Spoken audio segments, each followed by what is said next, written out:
Bonjour et merci de nous rejoindre pour cette table ronde. Et c'est vrai que la concurrence est assez déloyale. Et comme c'est moi qui ai fait le programme, je me suis donné les bâtons pour me faire battre.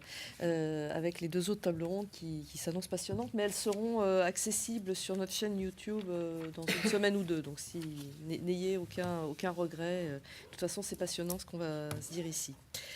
On n'est pas extrêmement nombreux, donc on va bien sûr entamer la discussion sur la problématique qui nous réunit.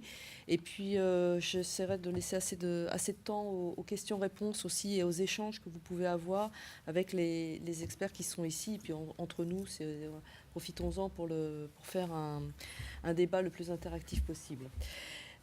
Cette table ronde sur le data lake, donc ça, le data lake, bon, c'est une des problématiques que nous avons voulu mettre en avant sur cette première édition de Ready for It. Ready for It, on a, enfin, je fais un petit rappel, trois piliers qui ont contribué à la création de cet événement: la data, le cloud et la cyber. Et donc dans cette partie data, c'est vrai qu'avec notre comité de pilotage est ressorti très vite le sujet du data lake. Et ça nous a d'autant plus interpellés chez Ready for It que Ready for It DG Consultant est une filiale de Comexposium et que Comexposium est en train de mettre en place un data lake. C'est pour ça que notre Chief Digital Officer nous a fait le plaisir, l'honneur de venir partager aussi. Et puis je vais peut-être en apprendre un peu plus aussi sur ce qu'il est en train de mettre en place. Donc j'étais aussi très curieuse.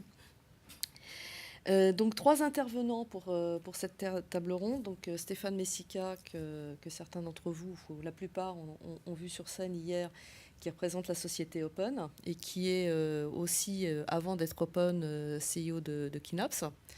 Donc une société justement focalisée sur la data, l'analyse de la data. Romain Chassinet, que j'ai présenté, et à mes côtés Gauthier Poupeau, qui est de l'INA, Institut national d'audiovisuel, que vous connaissez certainement, avec ses millions de vidéos, mais c'est pas. Enfin bon, il va nous expliquer ce qu'il fait. Donc chacun va un petit peu, on va rentrer dans le vif du sujet sur le data lake, pourquoi et comment. Et puis après, on prendra les questions des uns et des autres. Et puis même si vous avez aussi, vous, des retours d'expérience, parce que je crois que c'est intéressant, puisque, bon, si on prend l'exemple de Comexposium, mais Romain vous le racontera, comme il m'a dit, on est au milieu du gué. Donc je pense que tu seras peut-être aussi intéressé de savoir, de partager avec les uns et les autres. Stéphane, je vais commencer. Alors, on a 3 petits quarts d'heure, hein. Stéphane, je vais commencer par toi, puisque pour peut-être nous dire en quelques mots un data lake, pour répondre aux questions, pourquoi, comment, pourquoi faire un data lake et comment, quels sont... est-ce que tout le monde, même si aujourd'hui on dit souvent la data, et c'est l'or noir du 21e siècle, est-ce que toutes les entreprises sont aptes, doivent faire un data lake, sont aptes à faire un data lake, et pourquoi le faire? Je sais, on n'a pas 4 heures, hein, t'as 5 minutes. Ouais, je vais aller vite. Je pense que la question du pourquoi, tout le monde se l'est pas posé de la même manière dans les grandes entreprises. Je pense aussi que la plupart des grandes entreprises ont entamé aujourd'hui leur démarche data lake. C'est le cas. Il y a plusieurs approches. Il y a, disons, 3 grandes approches. Il y a une approche technocentrique. Donc, quand la réflexion autour de la data est portée par des gens de la tech, c'est souvent le cas au démarrage, donc est portée par la DSI, et cette approche technocentrique fait que on essaye de monter un data lake pour stocker, organiser, récupérer, harmoniser tout ce qu'on veut des datas du groupe dans lequel on est. Il y a une deuxième approche qui est plus usage-centrique, qui se confronte au fait que pour certains usages avancés qu'on a envie de mettre en place, on a besoin de croiser des données qu'on n'a pas encore croisées, on a besoin d'accéder à des données externes qui ne sont pas facilement récupérables, on a besoin d'avoir des données de qualité dans un espace plus ou moins grand et en tout cas plus ou moins modulaire,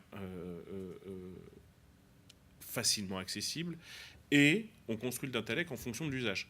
Et donc ça, c'est, disons, d'un point de vue moral, on a l'impression que ça a l'air plus logique. On se dit, OK, on a d'abord des usages qu'on a déterminés ensemble, et puis qu'on a déterminé avec toute la chaîne de valeur de la boîte, et puis une fois qu'on a déterminé ces usages, eh ben on construit la solution technologique qui permet de s'adapter au mieux aux usages.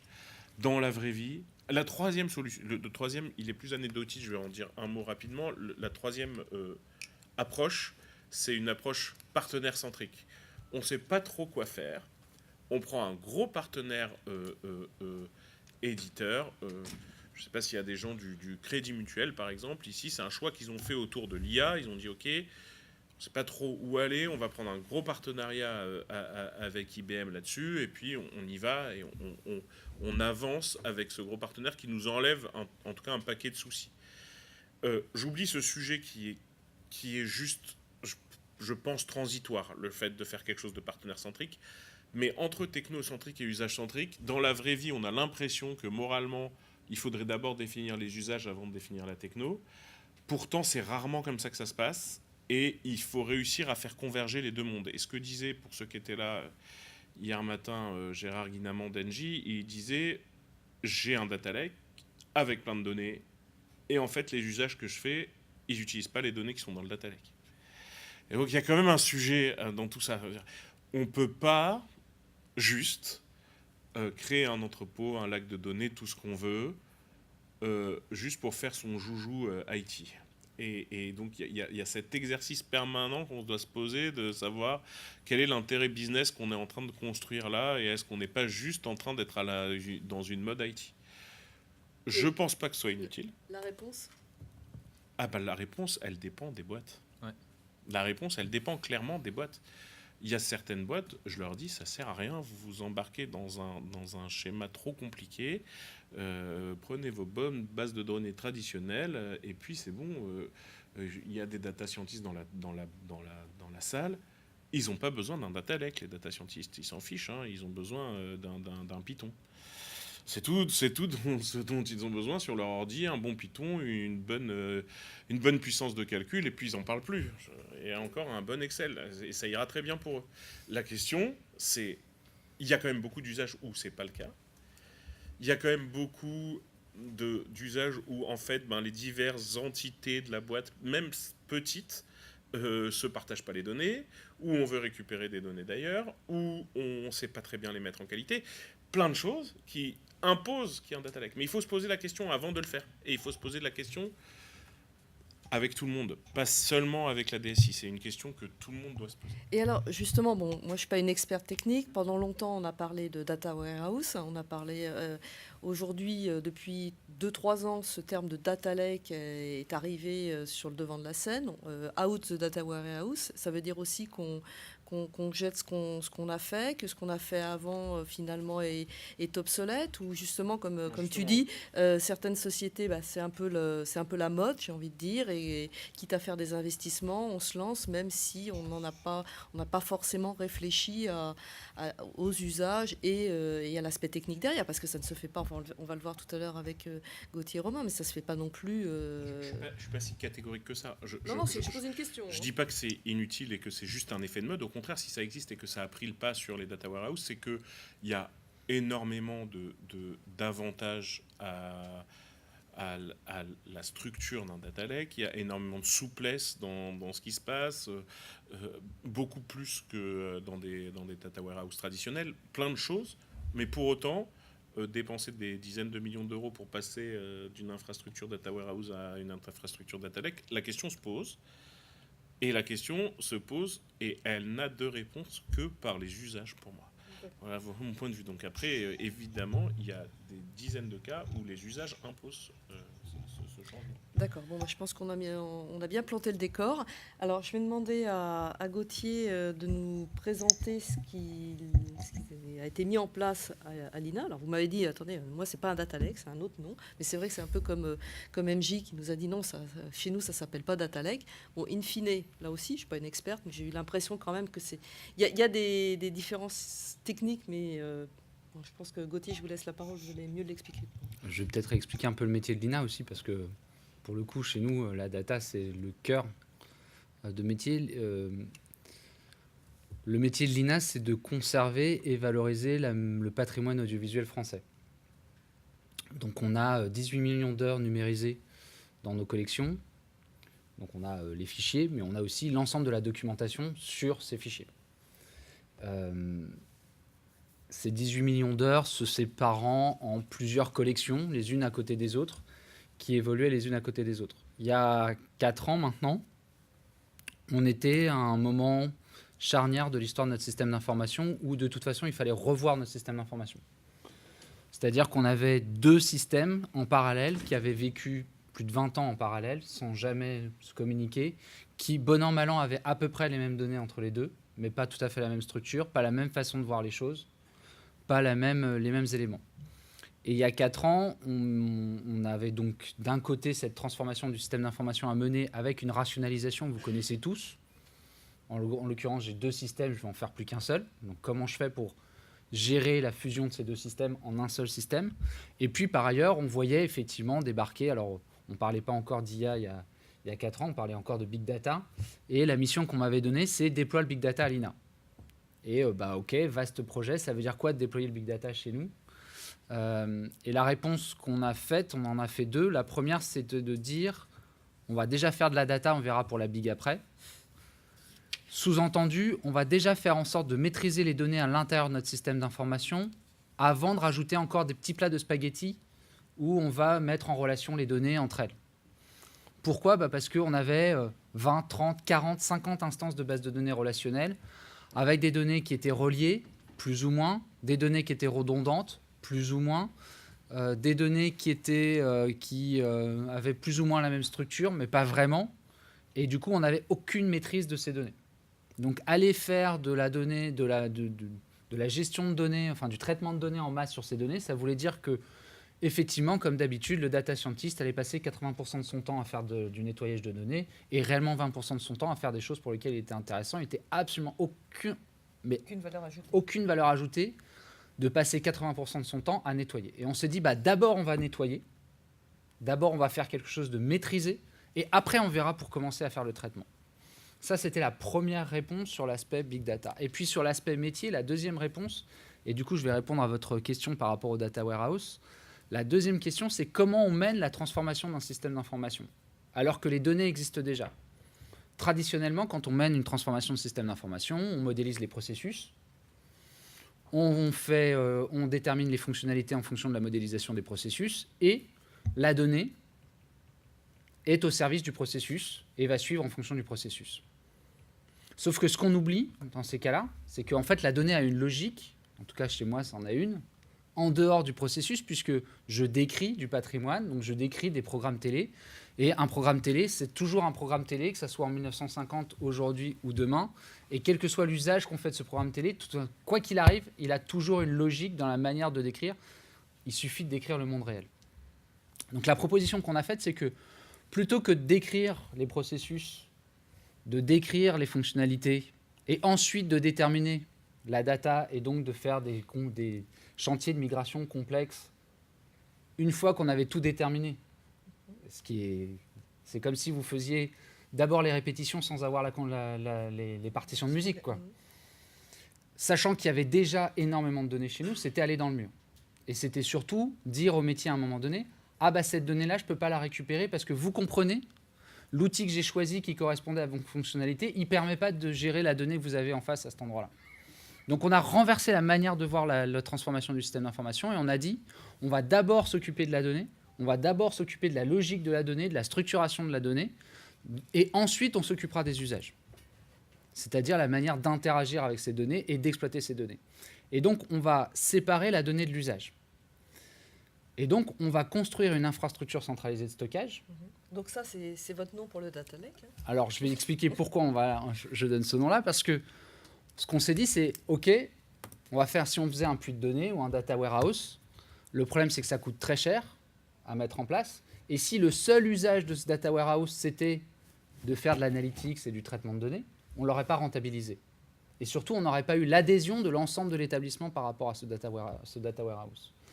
Alors que si notre système, notre infrastructure centralisée de stockage, qu'on appelle LAC, peu importe, en fait, il adresse aussi bien des problématiques de traitement de données secondaires comme on adresse sur de la BI, mais aussi des use cases métiers tout à fait traditionnels, et donc il y a aussi système de stockage primaire, alors là, c'est intéressant parce que vous ramenez l'ensemble des acteurs, aussi bien au sein de la DSI, mais aussi parmi les métiers. Parce que souvent, les systèmes de BI, c'est quand même le haut du panier de l'organisation et tout le monde n'a pas accès au système de BI. Et du coup, vous ne pouvez pas rentabiliser sur l'ensemble de votre chose. Donc, l'idée pour nous, c'était de se dire, on va reprendre le principe du data warehouse, mais on va répondre à des use cases métiers par rapport à ce système de centralisé de stockage, et deux, on va le positionner non pas simplement sur le stockage secondaire, mais on va aussi faire du stockage primaire. Ça veut dire que notre système, il répond aussi bien à des use cases métiers que des use cases métiers tout à fait traditionnels de j'ai un système qui permet de gérer, de saisir de la donnée. En l'occurrence, là, ici, on gère l'ensemble des métadonnées qui permettent de décrire les vidéos. Et aussi d'accueillir l'ensemble des traitements et le système de traitement. Donc, le système qu'on a construit aujourd'hui, il gère les deux, à la fois le stockage et le traitement de la donnée, de manière indépendante des usages. Donc notre infrastructure, en fait, et l'idée générale, c'est de refaire l'ensemble de notre système d'information à partir de là. Au lieu d'avoir des silos verticaux qui répondent le silo A, le silo B, en fonction des différents usages et des différents business units à l'intérieur de votre organisation, on a renversé la structure d'architecture de notre système d'information. On a en fait des couches horizontales où on a la couche de données, la couche de services et la couche d'interface. Et donc, l'idée, c'est de pouvoir, comme ça, avoir plus de souplesse dans la création des usages puisque les données sont indépendantes des usages. D'accord. Bon. Alors on reviendra très clair. On verra tout à l'heure s'il y a des questions. On reviendra aussi peut-être sur éventuellement les difficultés rencontrées et peut-être quelques recommandations que vous pouvez faire. Romain, je me tourne vers toi. Alors on est pour Comexposium. Donc Comexposium, maison mère de DG Consultant, nous sommes en train de mettre en place un data lake. Tu m'as dit quand on a préparé cette table ronde, attention, moi je suis le premier client du Data Lake. Mais peut-être pour répondre à la question, un Data Lake, pourquoi chez Comexposium et puis comment? Parce que même si tu es le premier client, tu en es aussi... le demandeur. Le demandeur. Bonjour à tous. Donc effectivement, moi je suis le non-technicien de la bande. Aujourd'hui sur cette table ronde qui est... On est deux. Qui est plus linéaire que ronde. Donc moi je suis le Chief Digital Officer chez Comexposium, c'est-à-dire que j'ai un accent mis sur le digital, toute la partie web, etc. Et que je suis en train de développer la partie data et la partie marketing aussi. Préalablement à ça, j'avais sensiblement la même mission, mais dans un univers assez différent, qui était Rexel, qui était un gros distributeur de matériel électrique, chez lequel aussi on avait implémenté un data lake. Donc moi, quand j'ai accepté l'invitation de Florence, je disais que moi, ce que je pourrais te partager, ce que j'aurais plaisir à partager dans cette table ronde, c'est plutôt le besoin très, très agnostique d'un point de vue technique, mais très orienté métier, d'accord, parce que c'est exactement celui qui drive. Pour reprendre un petit peu ce que disait Stéphane, Stéphane a divisé un petit peu en trois, selon lui, et je suis assez d'accord, on pourrait en débattre des heures, mais les trois façons d'aller vers un data lake, je pense que ça dépend énormément aussi de l'industrie dans laquelle on se positionne. C'est-à-dire qu'il y a des industries qui, par nature, sont terriblement tournées vers la R&D, etc. Je pense à la médecine, je pense à l'industrie en général, etc. Et pour lesquelles il va y avoir peut-être des démarches un peu plus puristes. Il va y avoir des industries qui vont être un petit peu à cheval. Typiquement, je parlais de la distribution tout à l'heure, etc. Il y a des industries qui sont très ouvertement moins tournées vers des problématiques de R&D et de science. Typiquement, on est dans l'événementiel. Nous, sans dévoiler de secrets stratégiques, c'est pas notre priorité première que de faire de la R&D, de la veille, etc. et d'analyser de la donnée en masse. J'ai envie de dire pour la beauté de l'art. Pourquoi je dis ça? Parce que justement, du coup, c'est ce qui va déterminer le curseur entre un besoin très scientifique et très puriste et un besoin très sale et très métier ou très business. D'accord. Et pourquoi j'amène ça? Parce que justement, généralement, ce qui vend les projets, c'est le besoin très métier, sale, j'ai envie de dire. Je suis scientifique de formation, donc quand je dis sale, je le dis avec mes mots à moi. Mais inversement, c'est souvent ça qui achète les projets en interne. Voilà. Donc, pour répondre à la question, chez Comexposium, on organise globalement plus d'une centaine d'événements par an, qui va de la cybersécurité au machinisme agricole, en passant par les petits pains au chocolat de gourmet, le fromage, etc. Donc, inutile de dire que le dénominateur commun et le côté transverse, il n'est pas évident à trouver. Le côté commun, c'est qu'on a toujours des clients, toujours deux types de clients sur nos événements, qui sont des visiteurs et des exposants. Alors parfois on appelle ça des partenaires sur les événements comme celui-ci, parfois on les appelle autrement, mais le point commun, c'est de traiter une masse de données, j'allais dire personnelles et comportementales, etc. Voilà. Et c'était surtout là-dessus qu'était le besoin, c'était de capitaliser au niveau d'un groupe sur la connaissance fine de nos visiteurs. Enfin, je suis désolé, je vais utiliser le terme visiteur exposant, je veux pas heurter la sensibilité de nos partenaires ici, mais c'est le jargon commun chez nous. Voilà, mais de nos visiteurs, de nos partenaires ou exposants, et de pouvoir, en tant que groupe, mieux voir les synergies, etc. Avec bien évidemment le respect de la GDPR en parallèle, etc., de s'assurer qu'on ne faisait pas n'importe quoi, qu'on n'était pas en train de faire des vases communicants, etc. Donc en gros, si je le prends de façon très agnostique, d'un point de vue métier, on avait un gros besoin on va dire de désilotage de la donnée, parce qu'on a X événements qui, en plus, d'un point de vue business, viennent des acquisitions. Donc ça veut dire que je pense que n'importe quelle personne dans l'entreprise, qui est dans la salle, pardon, qui a déjà vécu une acquisition, sait que qui dit acquisition dit autre ERP, autre système d'information, autre database, etc., etc. Et vous faites ça fois une centaine d'événements. Bon, résultat des courses, au départ, la donnée de départ, c'est quand même un joli millefeuille, quoi, voilà. Donc il y avait ce besoin de désiloter la donnée, il y avait ce besoin de la rendre accessible, d'y mettre surtout de la gouvernance, d'un point de vue métier, s'assurer qu'on savait ce que chaque donnée voulait dire. Et en cela, d'ailleurs, là, tu as prononcé un truc, tu as dit tout à l'heure que il y avait, je me permets de te prendre, aucune valeur dans la préparation, je me permettrais de pondérer ça. Ouais, enfin non, excuse-moi, je ne veux pas mettre des mots dans ta bouche que tu n'as pas dit, et c'est un peu extrême. Non, mais tu disais tout à l'heure que pour le data scientist, il n'y avait aucune valeur dans la préparation, que la valeur était dans l'exploitation. Et je te rejoins pour le data scientist, je suis tout à fait d'accord. Maintenant, pour l'entreprise, voilà, la préparation de cette donnée, c'est la traduction de notre métier en tant que donnée. Voilà. Et pour l'entreprise, ça a une valeur inimaginable. D'accord ? Voilà, la maîtrise, la gouvernance. Et c'est souvent, bien évidemment, un sujet qui est historiquement négligé, voire qui tombe sur les épaules des techniciens, donc de l'IT, qui le prennent tant bien que mal. Et moi, je leur tire mon chapeau parce que ce n'est pas au début leur vocation de le faire. Non, mais je dis c'est parce qu'on est sur un événement plus IT, voilà. Mais ce que je dis aux gens de l'IT chez Comexposium, je sais qu'historiquement, c'est eux qui faisaient les règles de gouvernance, de dédoublonnage, etc. Et tout.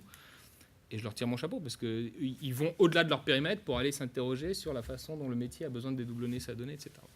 Donc tout ça pour dire qu'on avait un besoin global qui était, en gros, de désiloter, de gouverner, de la rendre accessible et de la rendre exploitable autour de notre donnée. Et puis, bien évidemment, je parlais tout à l'heure d'acquisition successive, de rendre ça scalable dans le temps, c'est-à-dire de ne pas être bloqué à un périmètre donné qui peut d'ailleurs soit vivre des acquisitions, soit vivre des carve-out, parce que ça nous arrive aussi de revendre des événements, ça s'est déjà vu par le passé. Voilà, donc du coup, il y a cette vraie problématique d'inflation, déflation, savoir faire sortir une partie de la donnée du périmètre ou en rajouter. Voilà. Alors, ouais, merci pour cette présentation. Donc je disais, tu me l'as dit toi-même, hein, nous n'en sommes qu'au milieu du gué. Aujourd'hui, tu peux nous dire où nous en sommes, où en est Comexposium, excusez-moi, j'emploie le terme nous, mais où en est Comexposium dans ce projet. Et puis après, on reviendra peut-être tous ensemble sur, même si Stéphane tout à l'heure a dit attention, le data lake, c'est pas pour toutes les entreprises, peut-être les difficultés rencontrées, puis on reviendra aussi sur celles que l'INA a pu rencontrer. Ah, bien sûr. Où nous en sommes nous avons... alors, je vais parler carte sur table. On n'a pas forcément fait toutes les choses exactement dans le bon sens, d'accord ? Donc, il y aura aussi des apprentissages. Personne n'a rien entendu. Voilà, personne n'a rien entendu. Vous ne retweetez pas. Notre objectif, c'est bien évidemment d'améliorer... Enfin, la finalité ultime, c'est d'améliorer l'expérience de nos clients. Voilà, ça je parlais tout à l'heure des objectifs plus business. C'est vraiment ce qui a vendu le projet en interne, c'était ça. Donc c'est ce sur quoi on se concentre. Donc on est parti très bille en tête là-dessus. On est à la fin de l'implémentation technique du data lake, d'accord. On commence à raccrocher les wagons sur la partie gouvernance, qui était ma priorité à moi. Voilà, d'accord. Donc j'en vois qui lève les yeux au ciel. Voilà, c'est l'ordre business des choses. Si on avait été des puristes, on aurait eu toute l'équipe qui faisait la gouvernance avant de commencer à lancer le projet, mais on sait très bien que voilà, c'est pas comme ça que ça se passe. L'avantage qu'on a, c'est que bon, il y a toujours aussi des complexités d'implémentation qui font que de toute façon, on arrive à rattraper le temps. Voilà. Donc aujourd'hui, on est au milieu du gué dans la mesure où on a, d'un point de vue technique, développé un data lake sur Azure, etc. C'est dommage que Pierre, je le vois pas, ne soit pas là parce qu'il aurait pu nous en dire un petit peu plus sur la partie technique. Pierre, c'est notre responsable informatique. Voilà, que j'ai croisé un peu Oui. plus tôt. Voilà, donc, et d'un point de vue du métier de la donnée, on a créé le pôle data, on a rentré les premiers data analystes, que moi j'ai organisé parce que c'est comme ça que j'ai fonctionné par le passé. On peut challenger ça, mais par type de données, enfin plus orienté client, plus orienté données transactionnelles et données de marché, etc. Enfin, voilà. Et à chacun, je donne la responsabilité, et je rejoins ton point justement, de A à Z d'un cycle, d'un cycle de sa donnée, c'est-à-dire d'identifier, de traduire chaque donnée par rapport à notre métier, c'est-à-dire de savoir ce qu'elle veut dire, savoir s'il y a plusieurs sources de cette même donnée, etc. De la gouverner d'une certaine façon, de la préparer, et puis de commencer à la préparer pour derrière pouvoir l'analyser. D'accord. Donc la gouvernance, on est en train de faire des pas de géant et on est en train de rattraper le retard des quelques mois qu'on avait. Et là, on est vraiment à l'étape où les deux vont commencer à fusionner. On va commencer à mettre nos premiers jeux de données dedans et puis à jouer, quoi. Voilà. Bon. Donc on pourra l'année prochaine refaire la même table ronde et puis voir Absolument. l'état d'avancée. Merci Romain. Stéphane, je me tourne vers toi. Par rapport justement, tu travailles avec tes clients, tu vois beaucoup de cas de data lake. Là, on a eu des notions importantes de gouvernance, d'organisation. Qu'est-ce que tu vois, qu'est-ce que tu peux aussi faire partager aux autres personnes de la salle par rapport à ces problématiques D'orga de gouvernance? Je vais un peu réagir sur ce que tu viens de dire. Faut que je sorte ou je peux rester? Tu diras après. L'histoire que tu racontes, pour moi, elle a comme conclusion qu'il faut s'occuper de la data chez Comexposium. Clairement. Elle n'a pas comme conclusion qu'il faut faire un data lake. Je veux dire, on s'en fout en vrai d'avoir un data lake. Je vais même aller plus loin que ça. Faudrait pas le faire. Ça, c'est mon point de vue. Bon, alors, on va changer de la table ronde.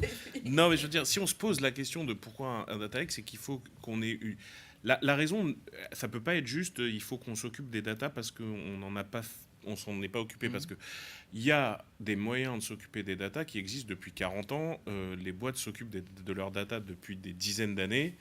Et pourtant, il n'y avait pas Hadoop à l'époque et il n'y avait pas de ces sujets de data lake. Il n'y avait pas besoin de tout ça pour s'en occuper. Il y a sûrement des bonnes raisons. Je ne dis pas que Comexposium ne doit pas en faire. Notamment, j'imagine qu'il y a beaucoup de croisements avec des données externes qui vont vous permettre d'améliorer votre connaissance client. Mais je veux dire, faire de la connaissance client sur 100 bases de données différentes dans un système Oracle à l'ancienne, ça marche très bien. Et les data scientists le feront très bien aussi. La question, c'est pour ça que je redisais la question, c'est pour ça que quand Florence me dit pourquoi il faut faire un data lake, c'est qu'il faut qu'on profondément, on se pose la question, c'est est-ce qu'il y a un intérêt à avoir un endroit où on puisse mettre toutes les données brutes n'importe comment là-dedans, sans réfléchir, et des données qui viennent de partout, avec des formats différents, avec des tailles différentes. Dans l'histoire que tu racontes au début, on a l'impression qu'on a des fichiers clients et qu'on n'a que des fichiers clients. Et de base, fichier client, c'est assez structuré. On n'a pas de la vidéo, on n'a pas des trucs très tagués, c'est assez structuré. Alors maintenant, j'ai pris cet exemple pour illustrer. Voilà, j'imagine que y a la vidéo de ce qu'on est en train de faire là qui va bientôt rentrer dans le data lake. J'imagine qu'il y a des données de marché externe. J'imagine qu'il y a plein de sujets. Mais quand on veut vraiment répondre à la question, il faut qu'on aille un peu plus loin en se disant, ok, qu'est-ce qui justifie que je fasse cette dépense qui pourrait être faite indépendamment de... indépendamment d'une base de données traditionnelle qui aurait fait l'affaire si c'était juste pour faire de la connaissance client. Je doute pas que vous ayez eu cette réflexion, je suis pas en train de dire ça, je dis il faut juste se poser la question de l'usage. Après, cette version, puriste, ce que dit Gauthier, c'est un petit peu particulier parce que l'INA est une boîte de données. Donc, c'est pas comme si on parlait à Comexposium. Comexposium, c'est pas une boîte de données. Donc, l'INA est une boîte de données. Donc, qu'elle construise un environnement le plus propre possible pour traiter son sujet principal, ça paraît évident. Mais toutes les boîtes ne sont pas des boîtes de données. Et toutes les boîtes ne peuvent pas réfléchir comme ça. Et je veux dire, il y a un moment, vraiment, où il faut stopper l'IT et dire stop, on arrête tout. Est-ce qu'on n'est pas en train de faire des conneries et se mettre dans une démarche plus de design de ce qu'on a envie de faire. Bon, alors l'objectif de la table ronde n'était pas de déprimer mon chief digital officer. Je pense honnêtement qu'il y a des bonnes raisons pour comme Exposium de le faire. Je vais lui proposer de répondre et puis après Gauthier te prendra la parole. Romain. Ah non, mais attends, je te rejoins. Moi, il n'y a aucun affront, je te rassure. Je suis tout à fait d'accord avec toi. J'ai pris volontairement l'angle de la connaissance client pour mettre un petit peu en lumière. On a énormément d'autres applications derrière. Bien évidemment, en plus, il se trouve qu'accessoirement, je parlais d'acquisition tout à l'heure. Donc, historiquement, on a énormément de données différentes qui peuvent être structurées, moyennement structurées, complètement déstructurées, avec des types de fichiers très différents qui sont rattachés aux événements. On réfléchit, même si on ne fait pas de la R&D, on réfléchit beaucoup à comment mesurer le succès d'un événement, le succès pour un de nos partenaires d'un événement, etc. Ce qui peut aller de la reconnaissance faciale de la 4K pour savoir les émotions des gens dans une salle, etc. Et tout. Donc, sans faire de la R&D, on se pose plein de questions, etc. Et justement, on ne veut pas être limité dans le temps. Donc, et aussi, pour être tout à fait transparent avec vous, et sans me défausser, moi, encore une fois, je suis le demandeur, je ne suis pas le décisionnaire technique de la solution choisie. C'est-à-dire que moi, j'ai exprimé un besoin. Peut-être que notre IT a surdimensionné ce dont on avait besoin, c'est possible.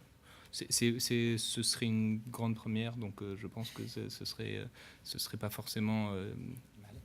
Non, mais ce que je veux dire par là, c'est une grande première qui surdimensionne.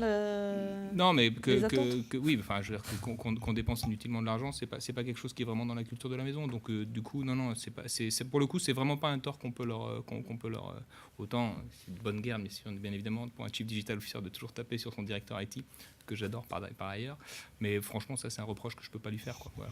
Donc non, c'est pour être tout à fait transparent avec vous, moi j'ai rejoint le groupe, la décision était prise en plus. Voilà. Mais enfin, en tout cas, je l'ai jamais contredite. C'est sûr que je me suis jamais réveillé un matin en disant stop, il faut arrêter le data lake. Voilà.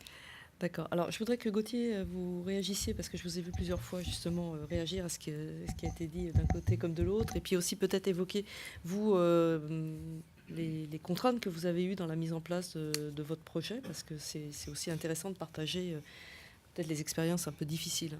Alors, c'est vrai, on n'est pas une entreprise comme les autres, donc bon, c'est toujours pareil, et c'est notre cœur de métier. Je crois que l'essentiel de ce qu'a dit Romain, mais que tu as dit aussi, c'est... J'ai encore dit une connerie ? Non, justement. Je crois que... Enfin, à chaque fois, moi, je pense à cette pub Pirelli, vous savez, sans maîtrise, la puissance n'est rien. Super raccord avec Monaco, là. Voilà. Compris. Et pour moi, c'est vraiment l'essentiel des choses. C'est comment réussir... Si vous voulez faire traiter de la donnée, que ça soit faire du traitement BI, très traditionnel, du traitement IA, ou entre les deux, c'est-à-dire avoir des choses où on n'est pas forcément là pour faire du tableau de bord BI, mais peut-être pour générer d'autres choses. Quoi qu'il arrive, la question essentielle, c'est comment maîtriser sa donnée. C'est cheat in, cheat out. Ça fait 20 ans qu'on a le même problème, que ce soit pour les systèmes de BI, que ce soit pour les moteurs de recherche, que ce soit pour l'ensemble des systèmes. C'est comment maîtriser sa donnée.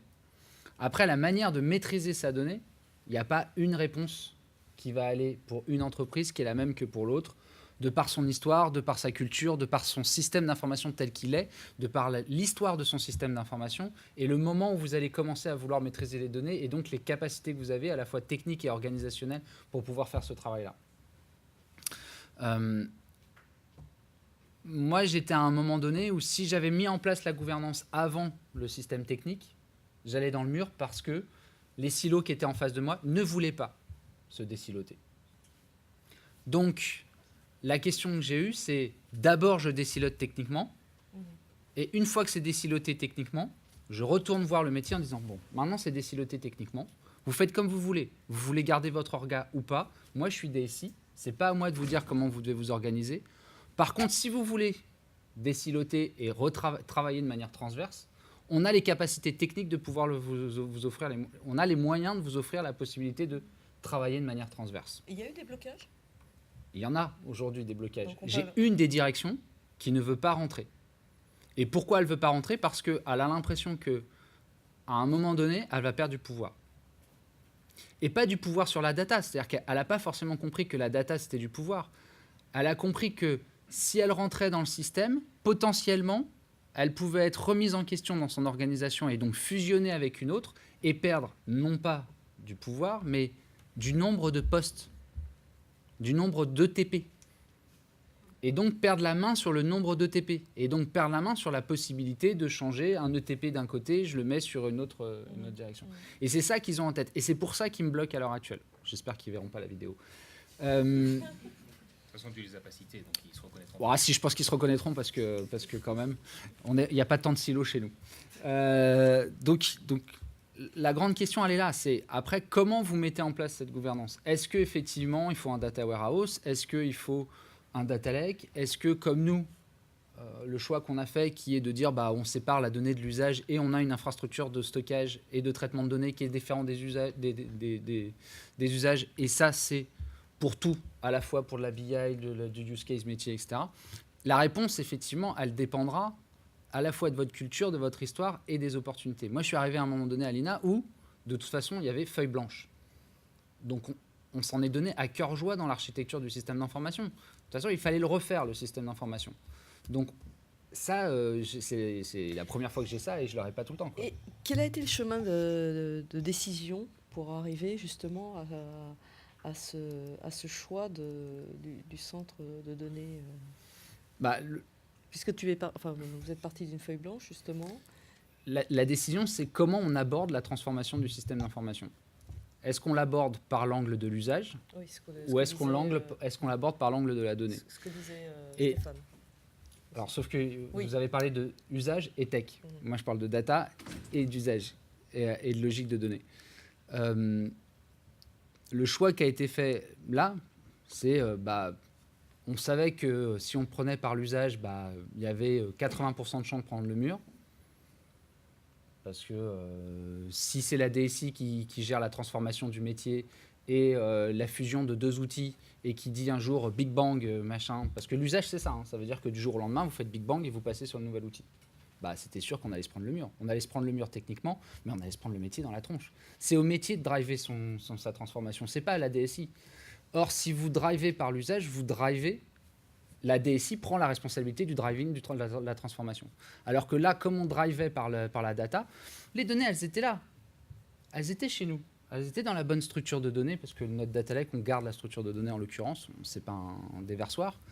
On garde la structure de données, tout est là, tout est prêt. Vous ouvrez le nouveau système ou pas, c'est votre problème. On récupère les données de l'ancien système, tout va bien, il n'y a aucun souci. La trajectoire de transformation, c'est plus nous qui l'avons, c'est vous. Ça, c'est le premier point. L'autre point, c'est que les métiers chez nous sont extrêmement attachés à la donnée. Ils ont une culture de la donnée qui n'est pas celle que vous avez certainement dans vos organisations. C'est une grande chance que j'aime moi. Et donc, quand vous allez les voir et vous leur dites « Est-ce que tu veux te transformer par l'usage, mais je ne te garantis pas de récupérer toutes les données que tu as créées. Ou est-ce que tu veux te transformer par la data? Je te garantis que je vais récupérer toutes les données qui existent aujourd'hui. Et en plus, on va te faire l'usage, mais ça risque de prendre un peu plus de temps, l'usage. » Ils disent banco sur la data. Parce que leur cœur de métier, c'est la data. Donc, c'est vrai que c'est un peu différent chez moi. D'accord. Merci. Alors, finalement, on le retourne, très vite. Merci. Je vous en prie. Et est-ce que vous avez je vais passer à la session de questions-réponses parce qu'on a encore des choses après la table ronde. Est-ce que vous avez des questions pour l'un ou l'autre sur est-ce que vous avez envie de partager aussi vos projets? Parce que c'était aussi l'objectif. Non? Personne n'a... Bon, alors on va peut-être compter... s'il y a une question.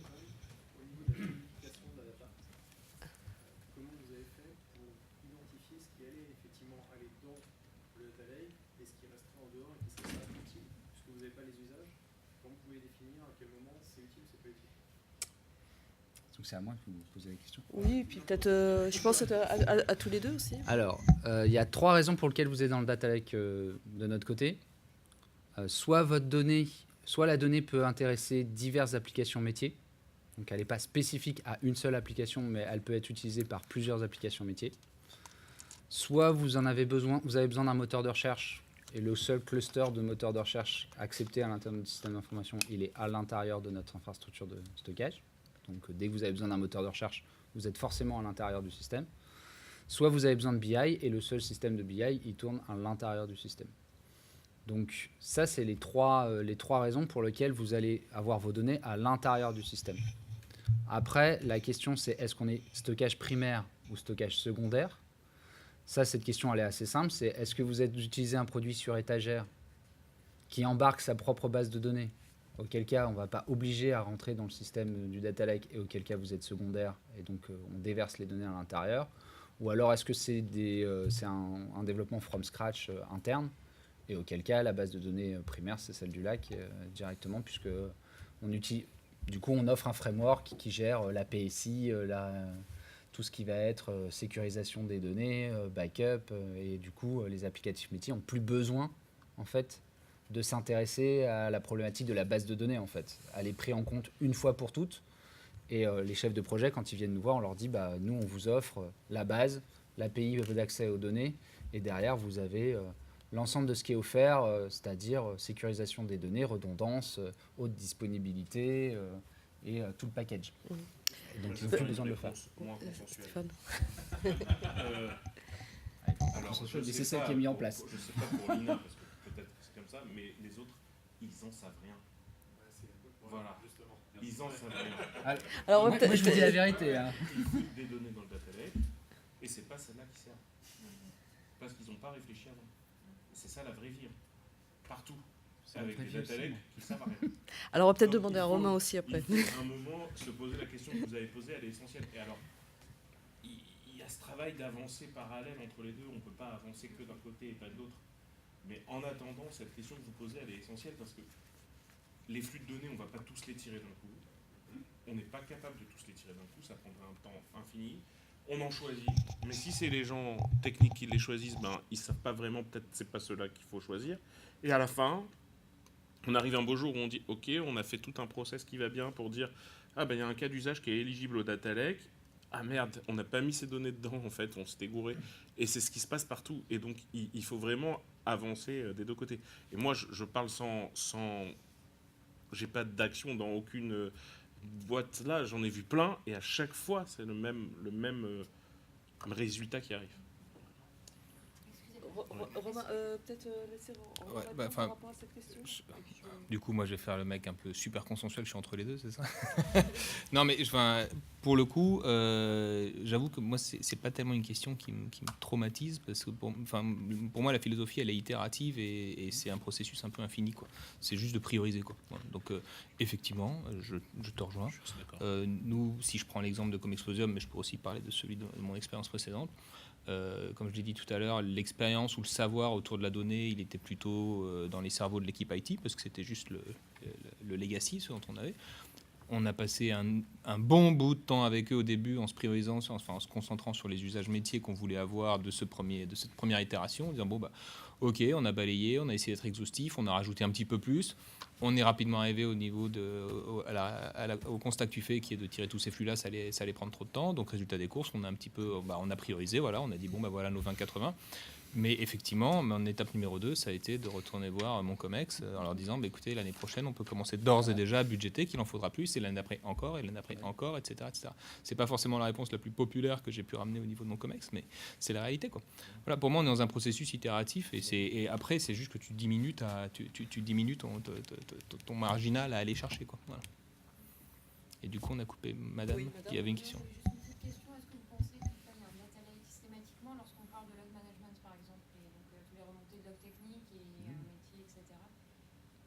Non, tu vas avoir une base de log qui stocke. Si tu as besoin de faire de la mise en relation de log parce qu'on veut faire brancher une sup dessus pour avoir des traitements dessus, on va avoir une base de log. Mais est-ce que c'est un data lake au sens... est-ce que c'est la structure de... Mais c'est pas des data... Enfin, je sais pas ce que vous entendez par data lake, c'est toujours pareil. Voilà. Splunk, il se plug à tout. Splunk se plug à tout, pas seulement à des data lakes dans le sens fort du terme. Elle est pas la même, vous voyez bien qu'elle n'est pas la même entre les différents acteurs, en l'occurrence, parce que nous, ce qu'on a fait, c'est d'avoir une infrastructure centralisée de stockage. Donc, on intègre à la fois de la base de données relationnelle, du moteur de recherche, Et en fait, le cœur de notre infrastructure, c'est le traitement de la donnée. Donc c'est le framework de traitement qui est le cœur de notre infrastructure et pas le stockage de données. Donc après, rajouter un nouveau le truc pour gérer les logs, rajouter un data mart, en fait, c'est juste repluguer quelque chose sur notre système de traitement. Après, vous allez avoir ce que vend effectivement Azure ce que vend Microsoft dans Azure, où c'est du déversoir de données, où la plupart du temps, vous déversez en CSV ou en Avro ou en Parquet, excusez-moi pour les termes techniques, et rien à foutre de la structure de données et de savoir ce qu'il y a à l'intérieur de données. Donc en termes de gouvernance, c'est pratiquement peanuts, quoi. Donc, et c'est très compliqué. Donc les choix, vous aurez autant de définition de ce que vous appelez... Moi, pourquoi je l'ai appelé Data Lake, c'est parce que le jour où j'ai présenté le projet en disant il faut qu'on rassemble à un seul endroit l'ensemble des données de l'INA, j'ai appelé ça Puis pour que tout le monde comprenne il y a 4 ans. On ne parlait pas encore de Data Lake. Et une semaine plus tard, j'ai pris un verre avec un ami qui me dit ah, mais ton projet, c'est ce que Gartner appelle Data Lake de données. Et comme mon DSI m'avait dit que tu sais, Puis quand même, c'est pas génial parce que la donnée elle est à l'intérieur et tu vas pas aller au fond et elle remonte pas. Trouve un autre nom. Je suis revenu le lendemain, j'ai dit au fait, lac de données, ça te convient? Ouais, ok, et puis on est parti comme ça. Donc c'est pour ça que. Merci Gartner, voilà. Après McKinsey, le Big Data, le Gartner et le Data Lake. J'ai une question, après je répondrai. Oui. Moi je me demande si la notion de Data Lake n'est pas une question de maturité des entreprises, et surtout des organisations des entreprises. Parce que tout le monde parle de Data Lake, l'INA que je connais assez bien, fait ça d'une certaine façon à propos de leur SI qui faut évoluer. Vous venez chez nous, la notion de Data Lake, le mot n'existait pas, nous on a fait quelque chose à l'époque. La problématique n'est plus aujourd'hui comme cela, et Gauthier le sait puisqu'on a déjà échangé ensemble dessus. Donc aujourd'hui, tout le monde parle de ça, mais quoi? Madame à côté a parlé de Splunk, nous on a Splunk, mais c'est pour récupérer l'ensemble des données de l'entreprise. Mais pas forcément pour que le métier l'utilise pour une application, mais l'utilise pour faire autre chose, c'est-à-dire faire du croisement pour qu'il y ait les silos habituels, que je sois du monde financier ou du monde métier pur, je puisse dire que telle donnée en lien avec telle donnée veut dire telle chose et inversement. Là, quelqu'un pourrait dire, bon, on fait du data lake, mais nous on ne le voit pas comme ça, data lake, nous on pense une fusion, on casse les silos comme Gauthier a dit, mais c'est pour faire autre chose. Donc la définition, c'est encore un peu quelque chose, il faut qu'on se mette d'accord dessus. La question principale, c'est comment vous réussissez à maîtriser, à gouverner vos données, d'une part. Après, l'infrastructure technique à mettre en place derrière par rapport à votre histoire, votre structure. Vous disiez tout à l'heure... on va laisser Stéphane répondre. C'est parce que je pense qu'on n'a pas la même vision. Non, mais moi, j'ai jamais vu une voiture qu'avec des pneus. Donc, je veux bien Pirelli, mais il faut le moteur. Voilà. Et s'il n'y a pas le moteur, pour moi, c'est le business. Et c'est que ça. Donc, la structure de données et la gouvernance, elle répond au business. Et je m'en fous que ça soit bien structuré au début ou que ça soit propre ou tout ça. S'il n'y a pas de business, je ne le fais pas. Ouais. Donc je dis après qu'il faudra mettre les bons pneus, mais si j'ai pas de moteur, je commence même pas à réfléchir que je vais faire une voiture. Ouais, mais alors là, c'est là où nous on est très particulier, puisque notre business, c'est votre histoire. On n'a pas de business. Nous on a du business. On a moitié business. BNF en fait. et INA. C'est vrai que donc ça veut dire qu'on ne construira jamais de voiture. C'est pas vrai. Si, notre business. C'est pas vrai, vous avez du business. Non, mais notre business. Vous avez du business. Votre business, c'est de faire en sorte que moi, je retrouve ce que j'ai envie de retrouver Bien quand sûr. je viens chez vous ou chez vous. Totalement. Voilà. Donc ça veut dire qu'on va avoir une maîtrise de données aujourd'hui et demain sur l'ensemble. Sûrement, vous avez raison. Je dis pas que vous avez pas raison, mais il faut juste que le raisonnement. Ce qui serait intéressant, c'est peut-être de comprendre vos interlocuteurs en interne. C'est à l'INA, qui est-ce qui je suis d'accord avec toi, leur business. Moi, je connais l'INA sans connaître, bien sûr. Vous apparaissez dans mon flux Molotov là, paf. mais du coup, comment vous êtes organisé à l'INA? Qui est-ce qui s'assure, d'un point de vue marketing ou d'un point de vue métier, pour le dire ainsi, ou sales, que Stéphane ou moi, on retrouve la finale de Roland Garros 82 qui nous a fait tant vivre. Enfin, c'était 83. Ouais, il y en a eu une en 82 aussi. Ah, c'est Yannick qui t'a fait vibrer. Mais c'était 84, la magnifique, pas 83. 84, magnifique. C'est le Noah-Gali? Non, 83, non, 84, Lendl McEnroe, magnifique. Non, mais donc il y a des... Répondez à la question. Répondez à la question. Non, mais c'est vrai que c'est intéressant parce que l'INA, c'est particulier comme organisation. Sur ina.fr, c'est gratuit, vous pouvez aller voir. encore une fois, c'est vrai qu'on est très particulier. Maintenant, on ne peut pas dire qu'on ne pense pas au business. Alors que si je le fais, si je fais en sorte d'avoir cette pensée orientée data, c'est aussi dans l'idée de faciliter l'usage, mais de faciliter les évolutions des usages. Parce que nous, on est là aujourd'hui, mais on sera là demain et on sera encore là après-demain. Il s'avère qu'il y a 10 ans, j'ai travaillé pour la BNF où j'ai mis en place un système de conservation du document numérique. Et ce qu'on me donnait comme deadline, ce n'était pas 10 ans. C'était 50 ou 100 ans. Donc il fallait que je réfléchisse à un système, il fallait qu'on réfléchisse à des systèmes où 50 ou 100 ans. Je ne dis pas que là, le mécanisme qu'on a mis en place, il est là pour 50 ou 100 ans, mais par contre, les bases de la maîtrise des données qu'on a ici, elles doivent valoir pour l'avenir, pour 50 ou 100 ans. C'est-à-dire que moi, l'usage qu'on a aujourd'hui, ce n'est pas forcément l'usage que j'ai demain. Je ne dis pas que je ne l'ai pas rattaché à l'usage et au business métier. C'est-à-dire que moi, j'ai 200 professionnels de l'information qui, tous les jours, documentent le flux télévisuel et je dois faire en sorte qu'ils aient les moyens de documenter le flux télévisuel au mieux par rapport à leurs objectifs de travail et tout en récupérant des données à l'extérieur de plus en plus, puisqu'on achète énormément de données à l'extérieur, on récupère énormément de données à l'extérieur, et demain, énormément de données qui sont générées automatiquement par les IA. Et toute la question pour nous, c'était comment je fais en sorte d'assurer la transformation du système d'information qui, en fait, est drivé par la transformation de l'organisationnel. Je ne vous l'ai pas dit, mais en fait, c'était ça. En fait, il y avait une transformation organisationnelle, donc une transformation du SI. D'où le business, le problème métier, il était là. Et ensuite, dire, demain, comment je fais en sorte de mettre en cohérence les données de ces professionnels-là avec les données de l'IA, avec les données de l'extérieur, et je les mets en cohérence avec les autres silos informationnels à l'intérieur de l'entreprise, le silo juridique, le silo commercial, le silo éditorial, et comment je fais pour faire en sorte qu'on ait une cohérence globale entre l'ensemble de ces données-là. Et c'est ça la question auquel j'ai répondu. Et pourquoi les API ou les plugins n'y répondent pas?